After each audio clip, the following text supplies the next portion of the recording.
전혀 예기치 않았던 새로운 사실까지 알게 되었던 것이다. 아니, 이미 저질러진 일인 만큼 새로운 사실이랄 수는 없다. 단지 현주가 모르고 있었을 뿐. 그리고 그 사실을 끝까지 몰랐던들 도진에 대한 현주의 불신은 싹트지 않았을지도 모른다.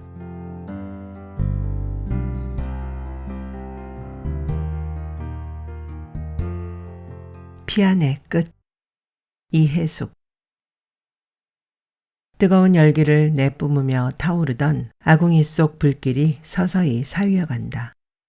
루비보다 황홀하게 투명한 빛으로 타오르던 인걸 위에는 먼지처럼 부드러운 연회색 재가 한꺼풀 씌워지고 사위어가는 불꽃이 가끔씩 그 재의 막을 뚫고 할딱이는 숨결처럼 타올랐다 사라지곤 한다. 아궁이 위에 얹힌 양은 솥에서 감자 익는 냄새가 구수하게 풍겨나왔다. 현주는 익숙한 솜씨로 아궁이 관여까지 밀려나와 흐트러진 타다 남은 장가지들을 부직갱이로 밀어넣고 다독이었다. 이곳에서 한 달 남짓 생활하면서 어느새 아궁이 불 다스리는 솜씨가 손에 배었다. 부뚜막 위에는 석유난로가 놓여있지만 아궁이에 불을 떼는 것이 더 좋았다. 아직은 9월 중순이라 내리쬐는 한낮의 햇살은 따스워도 산 위에 부는 바람결이 제법 차기 때문일까. 여름에 입던 호도 차림으로 아궁이 앞에 무릎을 세우고 주저앉아 불길을 쪼이는 것이 결코 싫지 않았다. 언제까지고 아무 생각 없이 그렇게 앉아있고 싶기조차 했다. 한동안 사위어가는 불길에 연시처럼 발그레 뺨을 달구고 앉아있던 현주는 감자 눕는 냄새를 맡고서야 느릿느릿 자리에서 일어섰다. 그을음이 까맣게 앉은 부뚜막 바로 위의 벽에 매달아 놓은 선반에서 플라스틱 소쿠리와 수저통에 젓가락을 꺼내었다. 포실하게 익은 아이 주먹만한 감자 6알을 젓가락으로 찔러 소쿠리에 담아들고 시멘트 블럭으로 엉성하게 담을 두른 좁은 부엌을 나선다. 부엌 옆으로 툇마루 낀 방이 달리고 마루를 하나 사이에 둔 저쪽에 방이 하나 더 있는 일자집이다. 시멘트 블럭으로 작고 엉성하게 지어진 집인데 2년 전부터 비어 있었다고 했다. 얼크러진 머루딸의 덩굴을 헤치며 경사진 오솔길을 장정 걸음으로 1시간 이상을 걸어 나가야 하루 2번 시외버스가 와닿는 30여 호 남짓한 동네가 나타나는 외진 산골이었다. 하지만 구석진 골짜기의 한적함을 찾아서 몇 해 전만 해도 심신수양이나 고시공부를 하는 사람들이 덜어 찾아 들어왔었다고 한다. 그런 사람들을 받기 위해 원래부터 이 골짜기에 뿌리를 박고 사는 사람들이 날림집 몇 채를 지었는데 한 2년 전부터 찾는 사람들이 없어서 비어진 채 허물어져 가고 있었다. 그 덕에 현주와 도진은 버려져 있던 집 한 채를 어렵지 않게 빌려들 수 있었다. 남편의 건강이 안 좋아서 공기 맑은 곳을 찾아 요양하러 왔다는 현주의 말을 이 집의 소유자인 옆집 노인 부부는 의심 없이 받아들여 주었다. 불을 떼서 방이 더웠던 탓인지 도진은 방문을 열어놓고 있었다. 현주는 툇마루 위에 감자 소쿠리를 갖다 놓고 바깥을 향해 걸터 앉았다. 도진이 무릎걸음으로 다가오는 기척이 나더니 말소리가 목덜미에 떨어졌다. 뭐해? 같이 먹지 않고. 놓치듯이 부드러운 목소리였다. 혼자 드세요. 난 먹고 싶지 않아. 울도 담도 없는 집이지만 편편하게 다듬어진 10여 평 남짓의 흙마당을 지나 위치로 보아 대문께쯤에 걸터 앉기 좋을 만한 크기에 까맣게 번들거리는 바위 2개가 놓여 있어 그 주변으로 제멋대로 얼크러져 핀 곽꽃과 맨드라미에 눈길을 주며 현주가 낮게 대꾸했다. 감정이 담기지 않아 차갑게 느껴지는 목소리였다. 왜 또 그래? 이게 점심이라며. 혹시 부엌에서 혼자 뭐 맛있는 거라도 먹은 거야? 문지방을 사이에 두고 도진이 여전히 부드럽게 말하며 현주의 어깨에 손을 얹었다. 그녀는 어깨를 슬쩍 뽑아내어 그 손길을 미끄러뜨리고 나서 자리에서 일어났다. 다음 순간엔 돌아보지도 않고 젠걸음으로 부엌 앞을 지나 밖으로 나와버렸다. 그녀의 앵돌아진 태도가 무엇에 말미암은 것인지 잘 알면서 끝까지 모르쇠로 버텨내려는 도진의 뻔한 속을 현주는 도저히 참아낼 수가 없었다.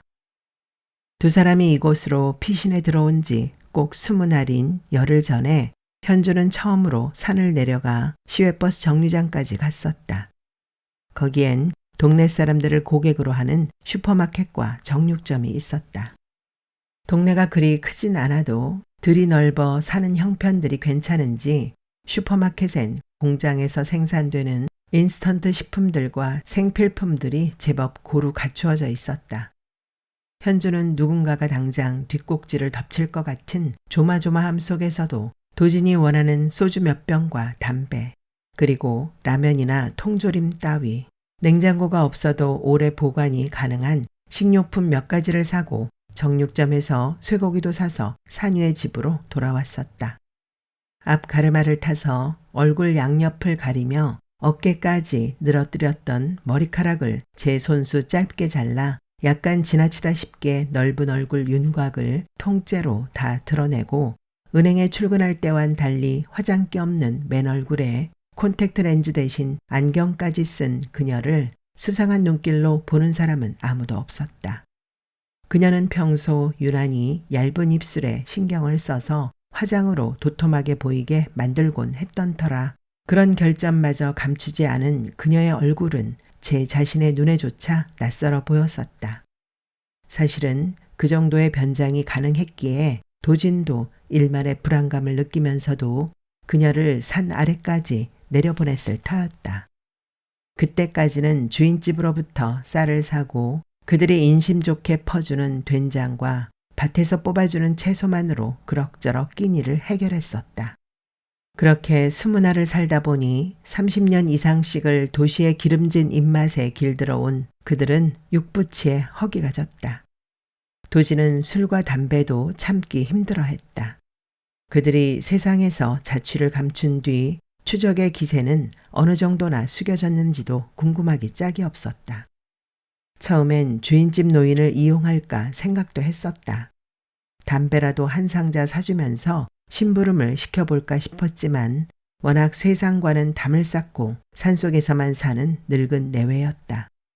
두세 달에 한 번 정도 아끼고 잘 쓰지 않는 석유난로에 석유가 떨어지거나 자신들의 생일이나 명절 때 고깃근이라도 살 요량이 아니고는 산 아래 동네까지 가는 법이 없다는 그들에게 무엇을 사오라고 시킨다는 것이 도무지 조심성이 없는 짓거리 같았다.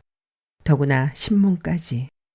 가게 주인은 틀림없이 생전 안 사던 물건들을 사는 노인에게 이것저것 물을 것이 아닌가. 그게 빌미가 되어 자신들이 숨어있는 사실이 탄로날지도 모른다. 결국 현주가 산 아래로 내려갔고 그들은 별탈 없이 원하는 물건들을 손에 넣을 수 있었다. 게다가 덤으로 전혀 예기치 않았던 새로운 사실까지 알게 되었던 것이다. 아니, 이미 저질러진 일인 만큼 새로운 사실이랄 수는 없다. 단지 현주가 모르고 있었을 뿐. 그리고 그 사실을 끝까지 몰랐던들 도진에 대한 현주의 불신은 싹트지 않았을지도 모른다.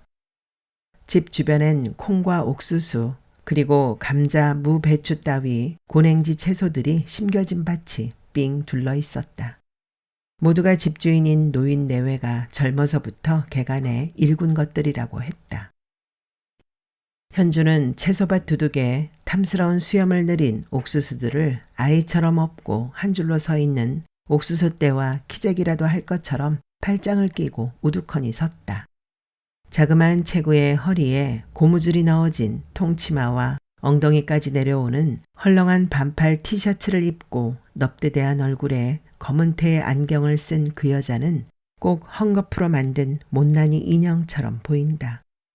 한동안 팔짱을 낀 채 혼자 서서 얼굴에 쏟아지는 햇살을 눈살 찌푸린 채 받아내고 있던 그녀는 이윽고 메마른 입맛을 다시며 통치마 위로 그녀만 알게 부풀어 오른 아랫배를 가만히 쓰다듬는다. 배가 고팠던 것이다. 언제부터인가 그녀는 배가 고프면 뱃속의 아이에게 미안함을 느꼈다.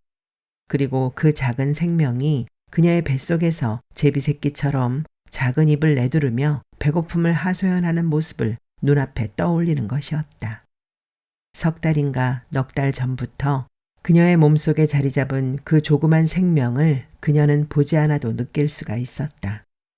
쥐도 새도 모르게 땅에 묻혔던 콩알이 땅속에 스며든 빗물을 받아먹고 터질 듯 부풀어서 싹을 틔우고 그러는 사이에 제 몸을 덮고 있는 흙을 조금씩 밀어 올리듯이 그 작은 생명도 현주의 아랫배를 조금씩 부풀게 하고 있지 않은가. 게다가 싫고 좋음은 또 얼마나 분명한지. 이곳으로 들어오기 전까지만 해도 그 작은 생명은 아무것도 먹고 싶지 않다고 고집을 피웠다. 현주의 입을 통해 들어간 것이 무엇이든 간에 먹지 않겠다고 도리지를 쳐서 기어이 모체의 몸 밖으로 밀어내곤 했었다. 현주가 자신의 몸속에 새로운 생명이 깃들었음을 최초로 깨달았던 것도 바로 그 때문이었다. 그날 며칠 동안 까닭 모르게 음식 냄새만 맡아도 속이 울렁거리더니 그날 점심엔 냉면 한 그릇을 개눈 감추듯 먹어치웠다. 아마도 그동안은 가벼운 소화불량이었었나 보다고 느긋하게 생각하며 창구로 돌아와 앉았는데 느닷없이 욱하고 치미는 것이다. 순번 대기표의 숫자를 맞춰보고 창구 앞으로 달려오는 손님을 쳐다볼 겨를도 없이 입을 싸쥐고 화장실로 내달렸다. 톡 쏘는 맛이 좋아 국물에 풀어먹은 겨자 때문에 목구멍이 얼얼하고 눈물이 쑥 빠졌다. 온몸을 진땀으로 적시면서 몽땅 토해내고 나서 제자리로 돌아오니 옆자리의 미스 김이 놀란 눈으로 바라봤다. 미스 신, 왜 그래? 꼭 입덧하는 여자처럼 먹을 때도 유난스레 개걸거리더니. 입덧, 임신, 머릿속에서 마그네슘이라도 펑 터지는 줄 알았다. 다음 순간엔 그녀의 뒤쪽 대리 책상에 앉아있는 도진의 표정이 궁금했다. 재물에 뒤로 돌아가려는 머리통을 죽는 힘을 다해 제자리에 눌러 붙여야 했다. 퇴근 후 그녀는 둘만의 은밀한 약속 장소로 정해놓은 카페에서 도진을 기다렸다. 임신이 틀림없는 것 같아요. 어떡해요? 1초나 2초 동안의 짧은 침묵 끝에 도진이 숙였던 고개를 들고 결연한 표정으로 말했다. 차라리 잘 됐어. 셋이서 새 출발을 하는 거야. 그 자신과 현주 그리고 뱃속의 아이까지를 하나의 동아리로 인정해주는 그의 말에 현주는 감격했다. 그는 마치 현주의 임신을 기다리기라도 했던 걸까. 그때까지 차마 청산하지 못하고 질질 끌려가던 결혼 생활을 현주 뱃속의 아이로 해서 단호히 끊어버릴 수 있는 용기라도 생겼단 말인가. 그런 생각만으로 머릿속이 꽉 차서 다른 아무것도 생각할 수 없었다. 두 사람의 눈빛이 허공에서 엉키던 그 순간 시간은 흐름을 멈추었고 현주는 도진을 위해서라면 죽을 수도 있다고 그 멈추어진 시간 위에 맹세했다. 두 사람이 함께 사랑하며 살아갈 수만 있다면 셋만의 새 출발을 위해 그들은 그때까지 각자가 속해 있던 세계를 단호히 벗어나지 않으면 안 되었다. 도진은 병든 아내와 어린 자식을 버렸고 현주는 그녀 나이 31가 되도록 함께 살았던 노모를 버렸다. 도진은 몇 년째 병원에 입퇴원을 거듭하고 있는 아내와의 결혼 생활에 지친 지는 오래였다. 그리고 현주는 나이 30이 넘은 심신이 정상적인 여자라면 누구나 가질 수 있는 극히 평범한 행복을 꿈꾸었다. 누군가의 아내가 되어 그의 아이를 낳고 싶다는. 그녀의 언니와 두 오빠는 벌써 진작에 자신들만의 가정을 꾸리고 행복하게 살고 있었다. 왜 사남매의 막내인 그녀만이 노모를 책임져야 하는가? 아버지가 돌아가셨을 때 현주는 고등학교 3학년이었고 군에서 제대하고 복학한 오빠와 큰언니는 대학교 4학년, 그리고 바로 손이 언니가 대학교 2학년이었다. 손이 형제들보다 학교 성적도 그리 좋지 못했던 현주는 자의반 타의반으로 돌아가신 아버지 친구분이 주선해준 은행의 신입사원이 되었다. 그런지 10여 년, 그 사이 언니와 오빠들은 각자 학교를 졸업하고 결혼을 했는데 그녀는 홀로 늙어가는 어머니의 곁에 남았다. 현주는 언젠가는 그들이 하나 남은 여동생에게도 자신들이 누리는 것과 똑같은 형태의 삶을 누리게 해주리라 믿었었다. 지나간 세월의 어느 한순간 한순간에 그들 자신의 입으로도 그렇게 말하곤 하지 않았던가. 그러나 결과는 그녀 혼자 늙어가는 모친을 부양하며 외딴 섬처럼 고립되고 만 거였다. 그들은 일단 자신들의 가정을 이루고 나서는 그걸 돌보기에 너무 바빠서 현주에게까지 관심을 써줄 겨를이 없는가 보았다. 10여 년간 같은 은행의 여러 점포를 차례로 거치면서 체구마저 조그마한 현주는 점점 햇볕이 안 드는 창가 한 구석에 놓인 채 사람들로부터 잊혀진 작은 화분 같아져 갔다. 하지만 속으론 다른 젊은 여성들과 다름없는 사랑과 행복을 꿈꾸었기에 쉽게 이루어지지 않는 그 꿈 때문에 남몰래 괴로워하기도 했다. 그러다 찾아낸 자기 위안의 방법은 바로 상상 속의 사랑이었다. 그녀에겐 언제부터인가 자신이 근무하게 된 점포의 한 남자 사원을 점찍어 남몰래 짝사랑하는 버릇이 붙어 있었다. 그건 오로지 그녀 마음속의 일이었으므로 주변의 다른 사람에게는 아무런 득도 해도 될 것 없는 일이었다. 심지어 표적이 된 당사자에게조차도. 실제로 그녀가 그에게 겉으로 드러내어 무언가를 표현하는 일은 없었으므로. 그저 날마다 점포에서 그의 모습을 보면서 남몰래 가슴을 두근거리는 것으로 족한 극히 유치한 형태의 감정 유희라고나 할까. 그런 현주가 도진이 대리로 있는 점포로 가게 되었을 때 그녀는 뭔가 남다른 사연을 지녔을 것만 같은 도진의 우울해 보이는 표정에서 깊은 인상을 받았다. 동료 여직원을 통해 알게 된 도진의 사연은 오랜 병간호로 지쳐있는 남자였다. 불치병에 걸려 귀찮은 짐덩어리가 되어버린 여자란 연적이 되기엔 너무 미약한 존재였다. 오히려 현주의 처지로선 그런 아내를 가진 남자라는 것이 하나의 가능성으로 비치기까지 했다. 그녀는 도진의 외로운 몸과 지친 마음을 포근히 감싸주고 싶었다. 어느 날 갑자기 그런 일이 현실로 다가왔다. 바로 작년 가을 한 점포에 근무하는 동료끼리 서울 근교 산에 등산을 가기로 했을 때였다. 처음부터 특별한 목적이나 이유는 없었다. 그저 날씨가 하도 좋으니 친목도 도모할 겸 산에나 한번 갔다 오자고 누군가 말을 꺼내어 그러자 하고 했을 뿐 꼭 가야 한다는 강제성이 따랐던 건 아니었다. 때문에 공교롭게 그날 아침부터 비가 내리자 약속 장소엔 달랑 현주와 도진만이 나타났던 것이다. 두 사람이 근처에 있는 찻집으로 들어가 차 한 잔을 마시는 사이에 빛발은 훨씬 더 가늘어졌지만 이미 약속 시간이 많이 지나 있었기 때문에 다른 사람이 더 올 것 같지는 않았다. 그래서 의도한 것은 아니지만 둘만의 데이트가 이루어졌던 거다. 그럭저럭 하다 보니 점심때가 되었고 점심이나 먹고 헤어지자고 했는데 밥 먹는 사이에 날이 아주 개어서 이왕이면 산에도 좀 올라가자고 했던 것이고 그러다가 산 위에서 소나기를 만나 흠뻑 젖고 말았다.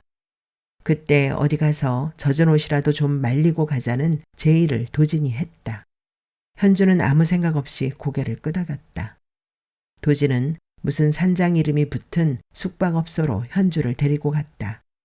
따뜻하게 불을 뗀 방 안에서 현주는 처음으로 도진의 외로운 몸과 마음을 포근히 감싸 안을 수 있었다. 늘상 꿈꾸던 일이 현실로 나타난 것이 현주는 너무너무 행복했다. 그 외에는 아무런 생각도 없었다. 그날 이후 그들은 틈만 있으면 함께 있는 시간을 만들었다. 마침내 그녀에게도 사랑이 찾아온 것이다. 그 사랑의 결과로 임신을 한 것은 너무나 당연하고 행복한 일이었다. 그 행복을 확고한 것으로 만들기 위해서 필요한 일이라면 그 무엇인들 마다하랴.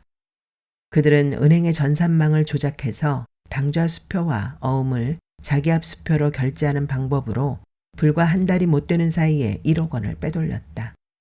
원래는 좀 더 많은 액수의 돈을 빼돌리려던 것이었으나 꼬리가 길면 밟힌다는 속담처럼 시간이 지체되는 것이 불안했던 것이다. 물론 처음엔 범죄를 저지른다는 생각에 많이 망설였다. 그러나 범죄를 계획했던 사람이 끝내 죄의식에서 노연하지 않는다면 범죄는 이루어지지 않는다. 그들은 열심히 자기 합리화를 함으로써 실제로 범죄를 저지르기 마련이다. 도진과 현주도 마찬가지였다. 그들은 우선 은행 돈 몇 푼쯤 옆으로 샌다고 해서 그 은행을 이용하는 고객들에게 피해가 가는 일은 없다는데 착안했다.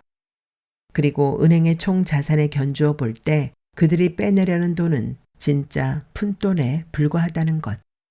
또한 두 사람이 그동안 은행을 위해 일해준 것을 생각하면 그 정도의 돈은 퇴직금쯤으로 생각해도 무방하다고 스스로를 설득했다. 일단 마음을 정하기까지가 어려웠지 막상 실행은 쉬웠다. 그들이 횡령한 돈 중에서 5천만 원은 일본으로 밀항하는 데 쓰일 자금이었다. 도진에게 그런 쪽으로 잘 통하는 친구가 하나 있는데 그 친구의 주선으로 밀항 루트를 소개받기로 되어 있다는 거였다. 계획대로 밀항에 성공했더라면 도진과 현주는 이미 일을 저지른 직후인 한 달여 전에 일본에 가 있어야 했다. 그러나 약속했던 사람은 밀항의 대가인 5천만 원에서 선불로 준 2천만 원만 건네받고는 약속 장소에 나타나지 않았다. 어쩌면 그는 약속 시간보다 너무 늦게 나타난 건지도 모른다. 그러나 현주와 도진은 그가 나타날 때까지 무작정 항구에서 기다리고 있을 수만은 없었다. 언제 추적의 손길이 뻗어올지 모르는 상황이었으니까. 그 사람이 챙겨가지 못한 나머지 3천만 원 때문에 도진은 아직도 밀항에 대한 미련을 버리지 못하고 있었다. 도진은 세상이 그들을 잊어줄 때까지 이 산골에 버티고 있자는 거였다. 무슨 사건이 터지면 처음엔 당장 끝장을 볼 것처럼 매스컴부터 온통 난리를 치다가도 얼마 못 가서 곧 다른 일에 관심이 쏠리고 마는 게 우리나라 국민들의 속성인 만치 그 기간은 6개월을 넘지 못하리라고 도진은 장담했다. 그때가 되면 예의 그 친구에게 은밀히 연락을 해서 다시 한번 밀항을 시도해 보겠노라고. 3천만 원 중 1,000만 원은 그 친구에게 주기로 되어 있으니 거기에다 좀 더 많은 프리미엄을 붙여주겠다고 하면 마다할 리가 없다고 했다. 과연 그처럼 모든 일이 마음먹은 대로 되어줄까? 열흘 전에 그 일만 없었더라도 현주는 도진의 말을 곧이곧대로 믿었을지 모른다. 그러나 지금은 아니었다. 대체 그들을 위해 밀항을 알선하려 했다는 남자가 실제로 있기나 했던 걸까? 열흘 전 그날 현주가 사온 신문에는 도진의 희망대로 그들의 기사가 아주 조그맣게 실려 있었다. 아직도 두 남녀의 행방은 밝혀지지 않았으며 그 사이 이미 해외로 빠져나갔을지도 모른다는 추측까지 덧붙인 짤막한 기사였다. 마치 그들의 마음을 읽어내고 소원대로 써주기라도 한 것 같았다. 수사당국이 그들이 이미 해외로 빠져나간 것으로 간주하고 좀 더 시간이 흘러 그것이 아예 기정사실화된다면 도진의 희망처럼 다시 한번 밀항을 시도해 볼 수 있고 성공 확률도 높아질 터였다. 그들은 그날 모처럼 술과 고기로 자신들의 행운을 축하했다.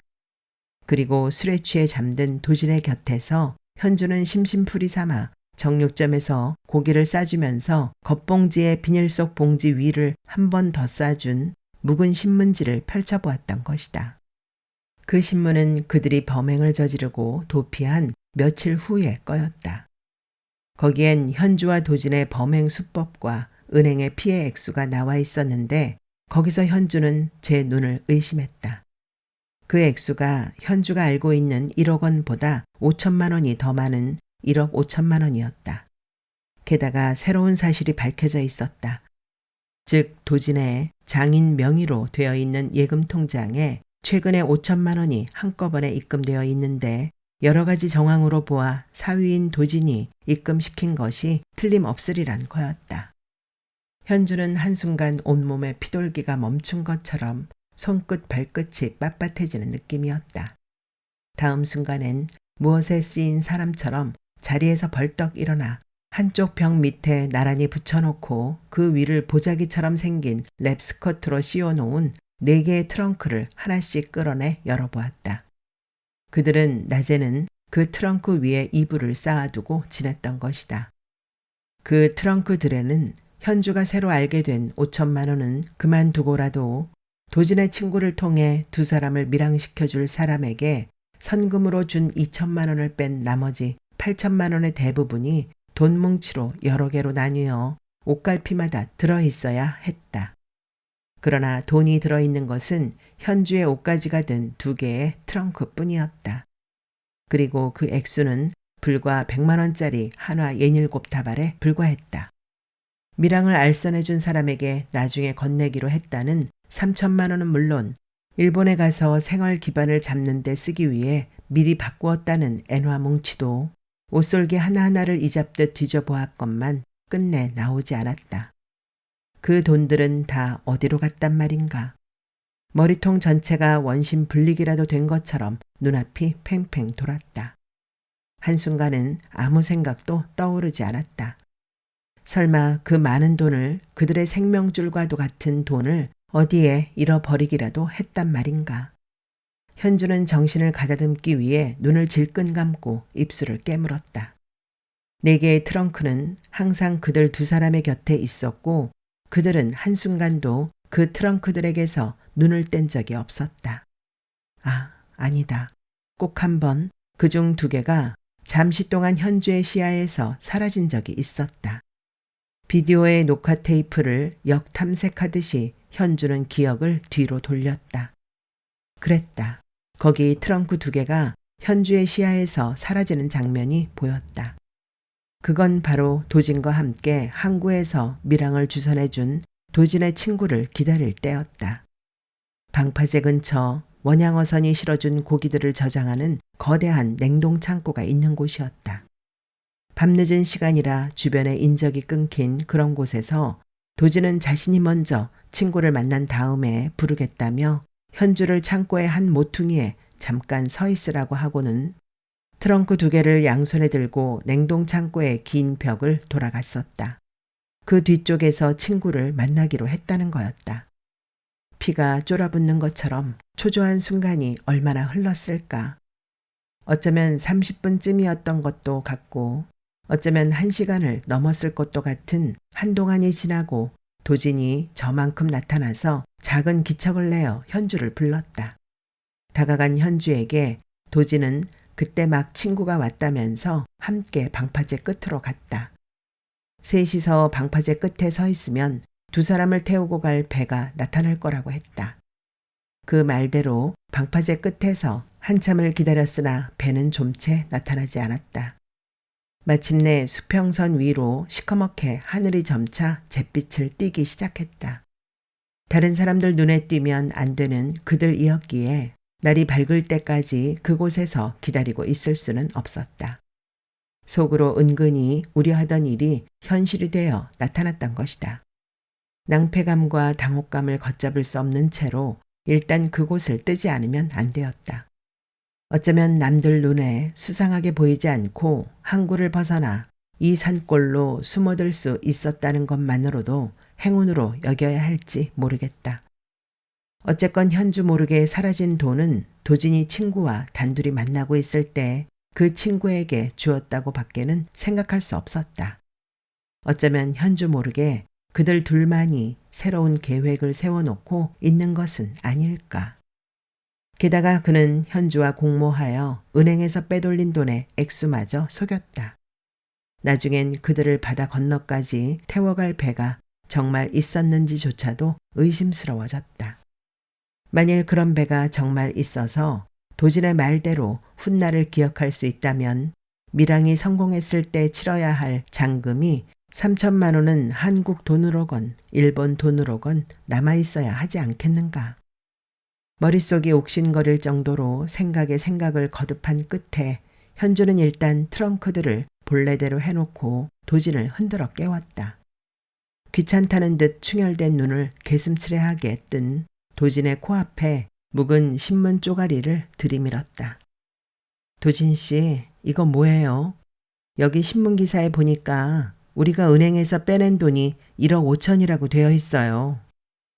미리 머릿속에서 굴려본 대로 차분하게 말을 이어갔지만 목소리만은 어쩔 수 없이 떨려 나왔다.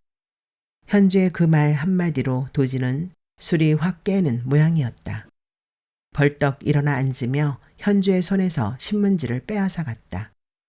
어디 그런 말이 나와 있어? 거기 한가운데쯤 크게 나 있잖아요. 그 돈 도진 씨 장인 통장에 넣어져 있다는데요. 도진은 한동안 신문기사를 찾아보느라고 아무런 말도 하지 않았다. 시근거리는 숨소리만 들렸다. 마침내 다 읽은 신문을 와락 구겨내 던지며 씹어뱉었다. 지독한 놈들, 어떻게 그걸 다 알아냈지? 그리곤 뒤로 벌렁 쓰러졌다. 모로 누우며 팔다리를 잔뜩 오그려 붙인 채 머리통을 끌어안고 신음을 쏟아냈다. 낭패감에 젖어 어쩔 줄 모르겠다는 행동 같았다. 현주가 와락 달려들어 도진의 눈을 가린 손을 떼어냈다. 얘기 좀 해요. 왜 나한텐 꺼낸 돈이 1억이라고 했어요? 왜 거짓말을 했냐고요? 나 몰래 처갓집을 도와주려고 그랬던 거예요? 도진이 반드시 누워 멀뚱한 눈으로 현주를 바라보다 불쑥 내뱉었다. 그 돈은 내 개인적으로 필요해서 꺼낸 거야. 집사람 병 때문에 처갓집 살림도 말이 아니게 됐다고. 나도 없는 마당에 죄 없는 노인들이 빚쟁이들한테 시달릴 생각을 하니. 그러니까 그 부분은 현주가 이해를 해줘야 하는 거야. 그렇더라도 처음부터 나한테 사실대로 말을 했어야죠. 그렇게 도진 씨가 혼자 처갓집까지 챙기면서 난 뭐예요? 나도 늙은 엄마를 혼자 팽개쳐 두고 왔어요. 도진 씨 처갓집까지 조사를 하는 경찰들이 우리 엄마를 가만히 놔뒀겠어요? 우리 엄만 나 때문에 아무 죄 없이 경찰에 불려다니고 있을 거란 말이에요. 어쩌면 도진 씨가 처갓집에 돈을 넣어준 것 때문에 엄마까지 오해받고 없는 돈 내놓으라고 닥달을 당할지도 모른다고요. 입에서 나오는 대로 말해놓고 보니 그건 충분히 있을 수 있는 일이기도 했다. 대체 현주 자기는 도진이 제 처가를 생각하는 것만큼의 배려도 못해준 채 늙고 힘없는 어머니를 고초 속에 빠뜨린 것이 아닌가. 그날 밤 현주는 소리도 못 내고 가슴을 쥐어뜯으며 울었다. 한참을 울다 옆에서 덤덤한 표정으로 바라보고 있는 도진에게 대들듯 물었다. 그럼 나머지 돈은 다 제대로 있어요? 제대로 있지 그럼. 그 돈이 다 어디로 가?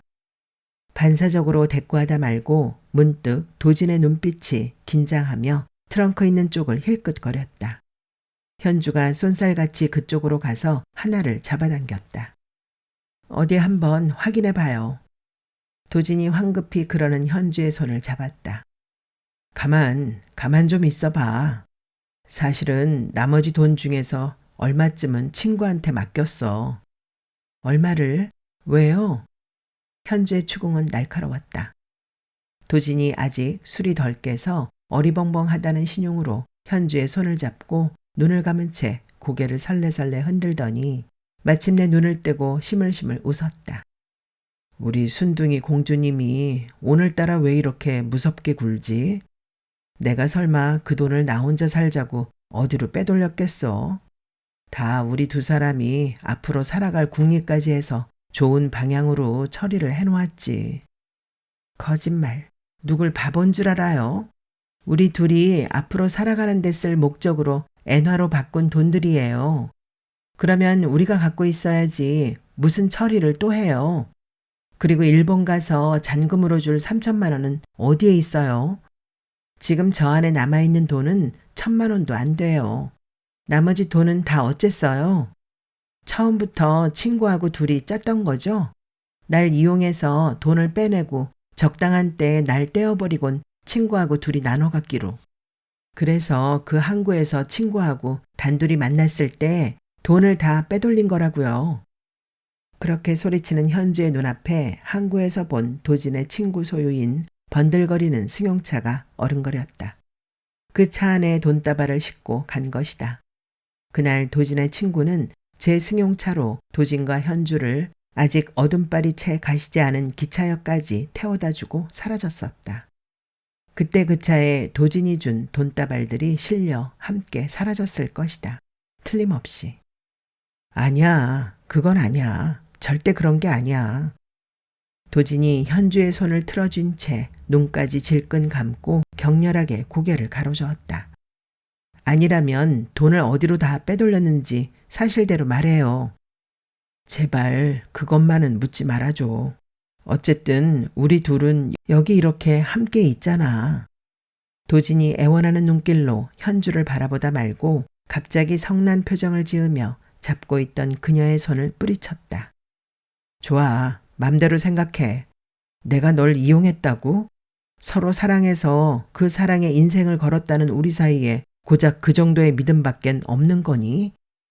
정말이지 적반하장도 유분수였다. 그는 그 말 한마디로 악귀를 지었다고 생각하는지 없어진 돈에 대해 더 이상은 아무리 캐물어도 입을 열지 않았다. 그러면서도 현주를 극진하게 여기는 듯한 태도만은 변함이 없었기에 그녀는 더욱 혼란스러웠다. 어찌 생각하면 도진이 그녀를 이용했다는 생각은 억지일지 모른다. 그러나 그렇다면 왜 그는 돈의 행방에 대해 사실대로 말해주지 않는 걸까? 혹시나 겉으론 사랑하고 소중히 여기는 듯한 태도로 그녀를 안심시켜 놓고 잠든 새 몰래 목이라도 눌러 죽이려는 계획일까? 그런 생각 끝에는 따가운 햇살 아래서도 팔뚝에 으스스 소름이 돋았다.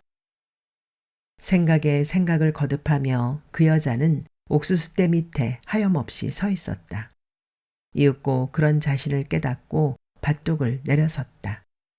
휘청거리는 걸음으로 집 뒤를 돌아간 것은 딱히 갈 곳이 있어서가 아니었다. 그저 도진과 마주치지 않기 위해서였다. 며칠째 그는 하루 3번 끼니를 챙겨주는 외에는 도진과 마주치는 걸 피해왔다. 잠도 하루 건너 따로 떨어져 있는 방에서 잤다. 도진은 그녀의 화가 풀릴 때까지 처분만 기다린다는 태도로 묵묵히 그녀의 행동을 지켜볼 뿐이었다. 집 뒤는 배추밭이었다. 노란 속고갱이가 들여다보이는 탐스럽게 벌어진 배추들을 새끼줄로 일일이 동여주다 말고 잠깐 쉬던 참인지 밭둑에 노인 내외가 서로 어깨를 기대고 앉은 채 잠이 들어 있었다. 저 노인들은 무슨 꿈을 꾸고 있을까? 그들이 한자리에서 서로 기대고 앉아 꾸는 꿈은 똑같은 꿈일까? 늙도록 함께 살면서 서로 기대고 앉아 조는 것, 그런 것이 바로 사랑의 실체가 아닐까? 거기에 비한다면 그녀와 도진은 서로 다른 꿈을 꾸고 있는 두 사람. 사랑한다고 숨차게 속삭이는 그 순간에도 그들의 속마음은 하나가 아니었다. 그녀는 문득 누군가 다가오는 기척에 뒤를 돌아본다. 도진은 애써 심상한 표정을 짓고 있다. 여기서 뭐해? 가서 뭐라도 좀 먹어. 먹을 게 뭐 있어요. 감자밖에. 열흘 전에 무더기로 사온 식료품이 그새 바닥이 났던 것이다. 하기야 현주 혼자 들고 올 만큼의 분량이었으니 엄청나게 많았던 건 아니었다. 현주는 산아래 슈퍼마켓에 또 다녀오겠다고 했지만 도진이 마음이 놓이지 않는다며 극구 말렸다. 물론 주인집에서 산 쌀과 된장이 있으니 밭에 널린 채소들을 뜯어다가 반찬을 해서 먹으면 굶을 염려는 없었다. 단지 다스려지지 않는 입맛이 문제였다. 감자가 싫으면 밥 있잖아. 홀몸도 아니면서 번번이 끼니를 거르면 어쩌자는 거야. 뱃속에 애가 싫다는 걸 난들 어떡해요. 내버려둬. 이러다 뱃속의 애까지 함께 죽어버리면 홀가분해서 좋을 텐데 뭘 그래요. 도진의 얼굴이 울 듯이 일그러졌다. 어쩌면 웃으려고 했던 것인지도 모른다. 왜 그런 마음에 없는 소리를 해? 그러지 말고 집에 가자. 일단 집에 가서 무슨 얘기라도 해. 집에 가서 얘기하자는 말에 현주는 못 이기는 척 도진의 뒤를 따랐다. 툇마루 위에는 아까 현주가 갖다 놓은 찐감자 소쿠리가 그대로 있다. 도진 역시 한 알도 손을 대지 않은 채였다. 도진이 현주의 손을 끌어다 소쿠리 앞에 앉혔다. 자, 우선 먹어. 먹고 난 다음에 내가 무슨 얘기든지 다 해줄게. 그의 간절한 권유에 끌렸다기보다 막상 감자를 보니 배고픔을 참을 수가 없어 현주는 감자 세 알을 눈 깜짝할 새 먹어치웠다. 시키지도 않았는데 부엌에 가서 아침에 마시다 남은 숭늉을 가져온 도진이 제 몫의 세 알 중에서 하나를 더 현주에게 주었다. 그걸 마저 먹고 나서 현주는 말없이 도진을 바라보았다. 아까 한 말을 잊지는 않았겠지 하는 투였다. 도저히 하는 수 없다는 듯이 외면을 하고 입을 열었다. 내가 이런 말 하면 현주는 틀림없이 배신감을 느낄 거야. 그래서 될 수 있으면 말을 안 하려고 했던 건데 그 돈 트렁크 속에 있는 돈 말고 다른 돈을 전부 친구한테 맡겼다는 건 사실이야. 그중에서 3천만 원은 우리가 일본에 가게 됐을 때 잔금을 치를 거라는 것도. 글쎄, 난 그 이야기가 도무지 믿어지지 않는단 말이에요. 그 돈을 왜 친구한테 맡겨요? 우리가 꼭 일본에 가게 된다는 보장도 없는데 그 친구를 다시 만날 수 없게 된다면 그 많은 돈, 우리가 앞으로 살아가는데 꼭 필요한 돈들까지 몽땅 다 떼이게 되는 거 아니냐고요. 그건 그야말로 죽 쏘서 개 좋은 일 한다는 식이지. 그런데도 날더러 그 말을 믿으란 거예요. 사실은 현주 말대로 우리가 꼭 일본에 갈 수 있는 보장이 없다는 것도 그 친구한테 돈을 맡긴 한 가지 이유였어. 만약 우리가 국외로 빠져나가지 못하고 경찰에 잡힐 경우 그 돈을 우리가 갖고 있다간 고스란히 도로 뺏기게 돼. 그러느니 친구한테 맡겨서 나 대신 우리 식구들을 좀 보살펴달라고 하는 편이 낫겠다는 생각이 들었다고. 현주하고 난 젊고 건강하니까 경찰에 잡히지만 않는다면 어디 가서 무슨 짓을 해서라도 먹고 살 순 있어.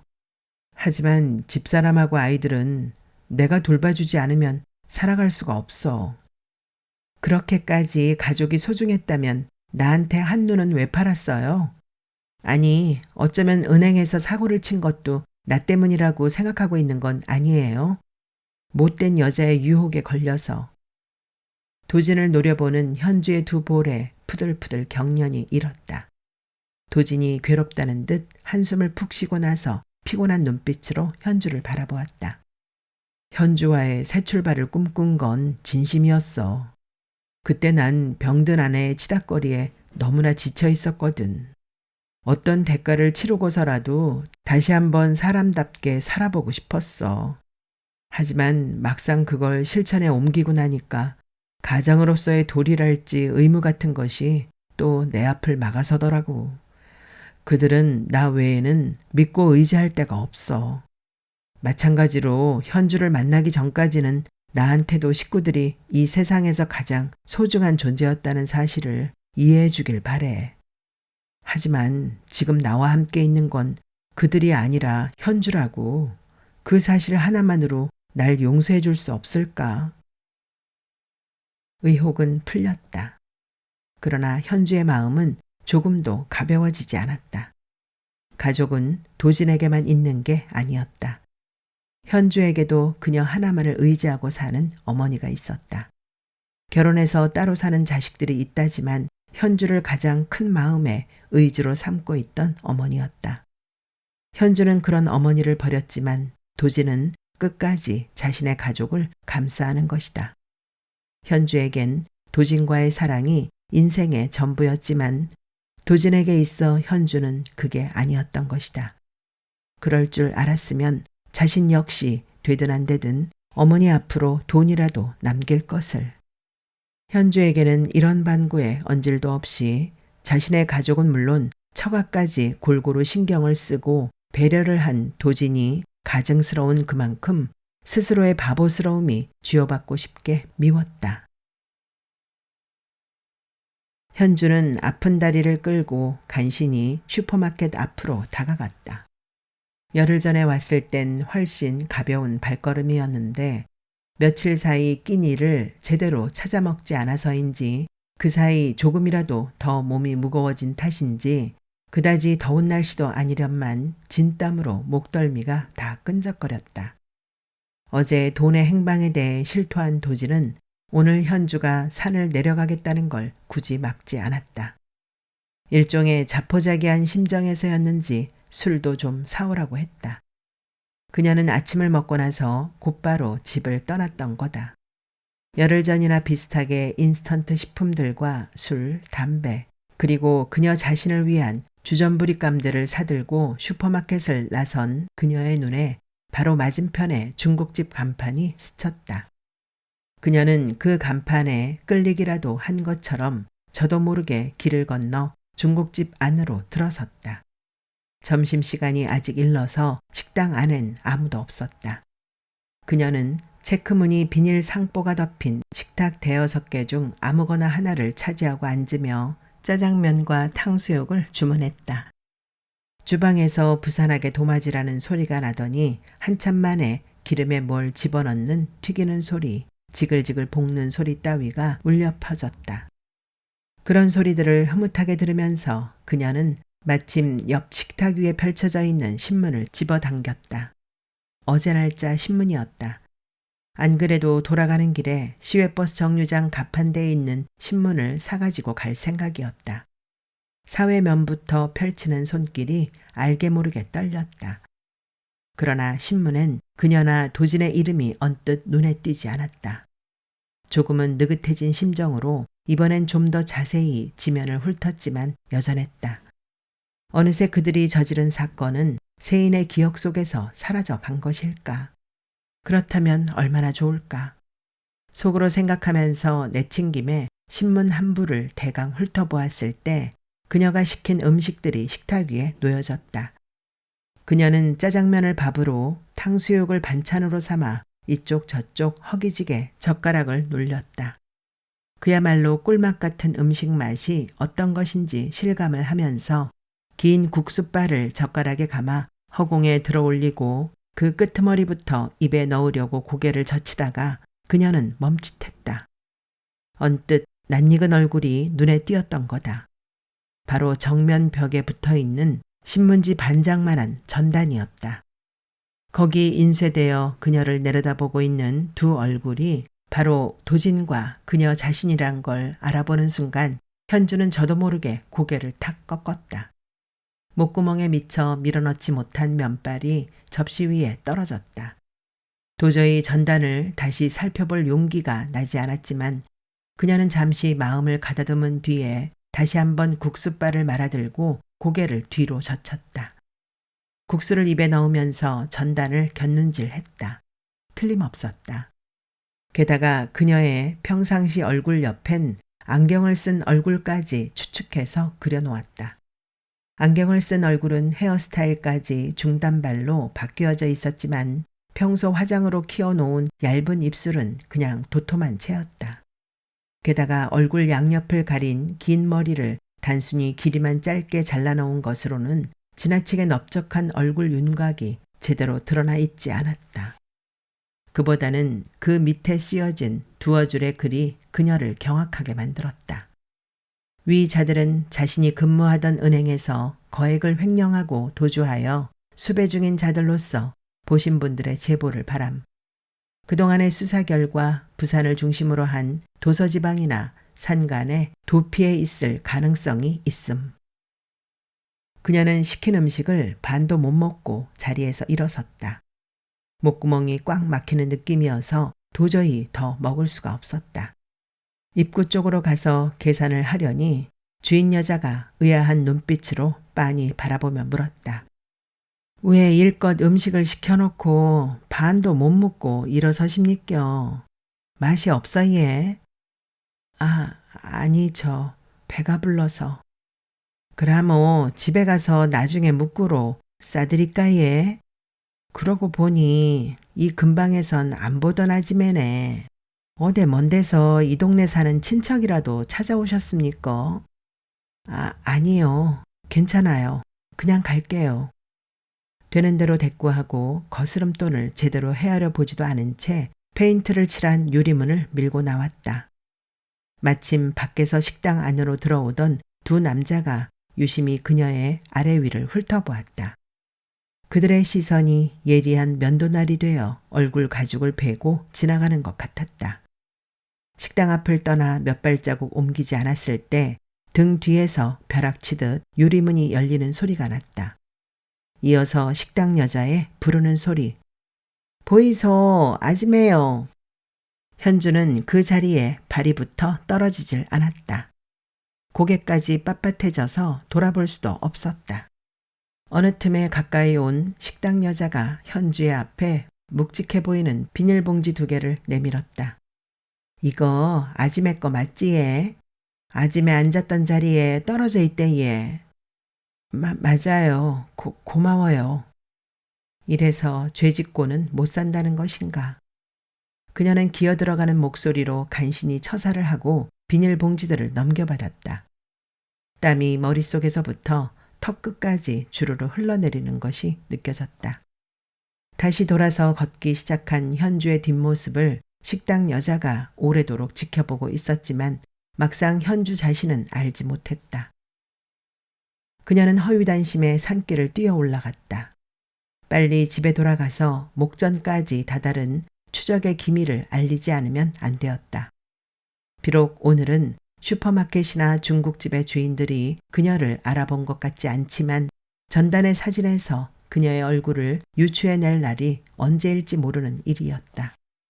어쩌면 오늘 밤에 잠자리에 들었다가라도 문득 깨닫고 무릎을 칠지 모른다. 특히 몇 번씩 그녀와 수작을 했던 중국집 주인 여자는 비닐봉지의 무게조차 의식할 겨를 없이 부지런히 발을 놀리던 그녀는 문득 등 뒤에 무슨 기척을 느끼고 돌아다 본다. 그러나 아무것도 눈에 띄지는 않는다. 혹시 산길을 가로질러 간 다람쥐의 기척이었을까? 산 위 집까지 오는 동안 그녀는 2번 더 그런 기척을 느끼고 뒤를 돌아보았지만 보이는 건 지나온 산길과 그 옆으로 무성한 떡갈나무 소나무들 뿐이었다. 어쩌면 죄를 짓고 쫓기는 그녀의 심리 상태가 나뭇잎을 스치고 지나가는 바람소리마저 심상하게 들어넘기지 못하게 만드는 건지도 몰랐다. 그녀는 마침내 집 앞까지 왔다. 2개의 까만 바위 근처에 여전히 흐드러지게 피어 아무 일 없다는 듯이 바람에 흔들리고 있는 곽꽃과 맨드라미를 본 순간 다리맥이 풀려 주저앉으며 안을 향해 소리쳤다. 도진씨, 나 왔어요. 닫혀있던 방문이 열리고 도진이 툇마루를 내려서며 신을 신었다. 그 순간 마치 거짓말처럼 그녀의 등 뒤에서 2 사나이가 뛰쳐나가며 소리쳤다. 한도진 맞지? 꼼짝 마. 너무나 뜻밖의 사태에 차라리 현실감을 잃은 현주는 주저앉은 그대로 남의 일 구경하듯 멍하니 바라보기만 한다. 그러다가 차츰 2 사나이가 아까 중국집 문 앞에서 엇갈린 바로 그들 일하는데 생각이 미쳤다. 어느 틈에 손에 수갑이 채워진 도진을 앞세우고 남자들이 현주의 앞으로 왔다. 신현주, 어서 일어나.